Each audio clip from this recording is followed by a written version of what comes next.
Most people believe that clarity must come first. They wait to feel ready, to feel certain, as if knowing who they are will give them permission to begin. But clarity isn't something you're handed, it's something you uncover through action. Hello, everyone. My name's Charlie. I'm in the bathtub and I have a degree in industrial organizational psychology, and this is Acting Creative. Today, we're talking about how to find yourself through what psychologists call behavioral inaction, the simple but profound idea that you become who you are by doing and not by thinking. Psychologist Daryl discovered something counterintuitive in the 60s. When people are uncertain about their attitudes or identity, they observe their own behavior to figure out who they are.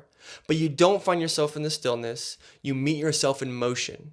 Your identity isn't discovered through intake, it's a cast, again and again, like a sculptor tapping away at a stone.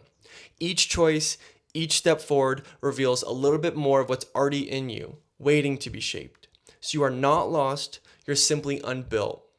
We've been taught to chase these wild epiphanies that might strike you like a lightning bolt, and to believe that purpose is something hidden, and it's a secret we unlock if we search hard and long enough.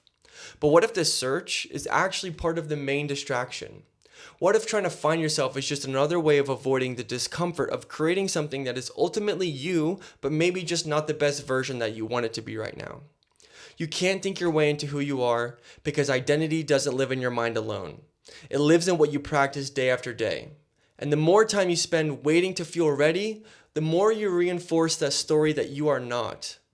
And if I were to give a two-word solution to this problem of finding yourself, it would be don't hesitate. Because that moment you start, something shifts. The fog doesn't disappear, but the path begins to show. You take one small step and then another, and those steps start to echo in the chambers of your identity and values. This is the creative feedback loop of becoming. You begin to notice what resonates with you and what repels you, which tasks energize you and which ones drain you, which paths feel like play and which ones feel like work. As James Clear put it, every action is a vote for the type of person you wish to become.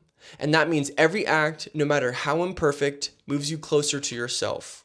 Not the perfect self you always imagined, but the real one, the evolving one, the only one revealed through motion. Psychologists have long understood that identity isn't found in a single moment of insight.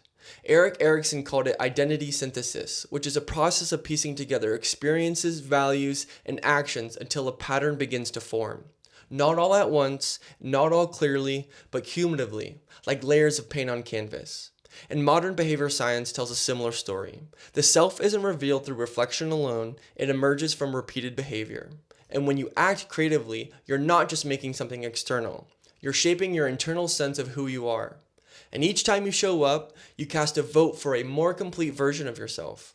Not the person you imagined, but the one you're becoming in real time. So if you feel unclear, that's okay. I do too, all the time. You're not meant to have it all figured out. You're meant to explore, to try, to create, and to notice what feels true as if you were a kid experiencing things again for the first time. Because identity is not a destination, it's a direction. And the more you move, the more you remember that you are not waiting to be found. You're waiting to be made. So build, not to be impressive, but to become undeniably yourself. That's where you'll meet who you are. Not in the answers, but in the act. I hope I helped one of you, even just a little bit. And if I did, please like and subscribe in the hopes and dreams that I can help one other person. I appreciate every single second you spent with me today. Until next time, acting creative.